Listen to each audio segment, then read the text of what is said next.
ചോദ്യപേപ്പർ ചോർച്ചയെ തുടർന്ന് റദ്ദാക്കിയ നെറ്റ് പരീക്ഷാ തീയതികൾ പ്രഖ്യാപിച്ചു. UGC നെറ്റ് ഓഗസ്റ്റ് 21-നും സെപ്റ്റംബർ 4-നും ഇടയിലാണ് നടക്കുക.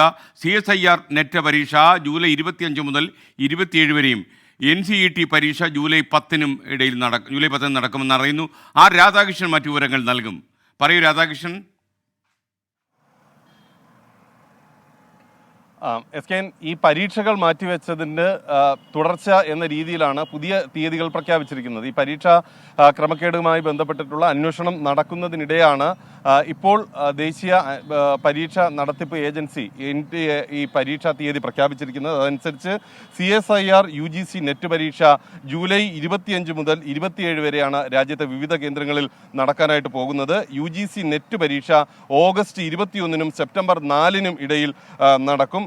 ഇത് ഇപ്പോഴത്തെ ഒരു സാഹചര്യത്തിൽ അനിവാര്യമായിട്ടുള്ള ഒരു തീരുമാനം എന്ന രീതിയിലാണ് ഇപ്പോൾ NDA ഇത് അവതരിപ്പിക്കുന്നത്. NCET പരീക്ഷ നടക്കുന്നത് ജൂലൈ 10-നായിരിക്കും എന്നും ഇന്നലെ പുറത്തിറക്കിയ വാർത്താക്കുറിപ്പിൽ അറിയിക്കുന്നുണ്ട്. ഈ പരീക്ഷാ നടത്തിപ്പുമായി ബന്ധപ്പെട്ടിട്ടുള്ള ക്രമീകരണങ്ങൾ മുൻപ് നിശ്ചയിച്ച രീതിയിൽ നിന്നും വ്യത്യസ്തമായിരിക്കും എന്ന സൂചന കൂടി ഇപ്പോൾ നമുക്ക് ലഭിക്കുന്നുണ്ട്. NDA വിപുലമായിട്ടുള്ള ഒരുക്കങ്ങൾ അത് വീഡിയോ റെക്കോർഡിംഗ് അടക്കമുള്ള രീതിയിലായിരിക്കും ഇനി മുന്നോട്ട് കൊണ്ടുപോകാനായിട്ട് തീരുമാനിക്കുന്നത്. ഏതെങ്കിലും വിധത്തിലുള്ള പഴുതുകൾ ഉണ്ടാവുകയാണെങ്കിൽ അത് ഒഴിവാക്കുക എന്നുള്ള ഒരു ശ്രമമാണ് ഇപ്പോൾ ഇന്ത്യയുടെ ഭാഗത്ത് നിന്ന് ഉണ്ടാകുന്നത്. വലിയ പേരുദോഷം ഈ പരീക്ഷ നടത്തിപ്പിലെ ക്രമക്കേടുകളുമായി ബന്ധപ്പെട്ട് ഇപ്പോൾ ഈ ഏജൻസി ദേശീയ പരീക്ഷാ നിർവഹണ ഏജൻസി നേരിടുന്നുണ്ട്. ആ ഒരു പശ്ചാത്തലത്തിൽ കൂടിയാണ് ഇപ്പോഴത്തെ ഒരു സാഹചര്യമുള്ളത്. ഈ അന്വേഷണവുമായി ബന്ധപ്പെട്ടിട്ട് CBI അടക്കമുള്ള ഏജൻസികൾ പരിശോധനകൾ തുടരുകയാണ്. 6 FIR-കൾ ഇതിനകം രജിസ്റ്റർ ചെയ്തിട്ടുണ്ട്. അതിൽ 3 എണ്ണം രാജസ്ഥാനിലും ബീഹാറിലൊന്ന്, ഗുജറാത്തിലൊന്ന്, മഹാരാഷ്ട്രയിലൊന്ന് എന്നിങ്ങനെയാണ് ഈ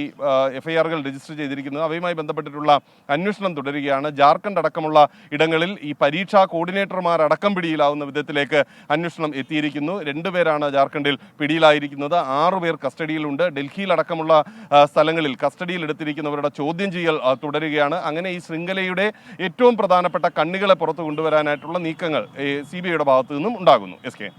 okay, thank you Radhakrishnan. Aneesh Paul ചോദിക്കുന്നു, രാവിലെ പെട്ടിക്കട തുറന്നത് CPM-നെ കുറ്റം പറയാനാണോ? മാളയിലെ ബാങ്കിൻ്റെ കാര്യം കൂടി പറയണം എന്ന് പറയുന്നു. ഏതെങ്കിലും ഒരു പാർട്ടിയെ കുറ്റം പറയാൻ വേണ്ടി നമ്മൾ കട തുറന്ന് വെക്കാറില്ല. കട തുറന്ന് വെക്കുമ്പോൾ എന്തെങ്കിലും കാര്യമാത്ര പ്രസക്തമായ കാര്യങ്ങൾ വന്നാൽ കട അടയ്ക്കാൻ പറ്റില്ലല്ലോ. കട തുറന്നു വെച്ച് കാര്യങ്ങൾ ചെയ്തല്ലേ പറ്റും. മാളയുടെ കാര്യം പറയാം. എത്രയോ ദിവസമായി നമ്മൾ പറഞ്ഞുകൊണ്ടിരിക്കുക.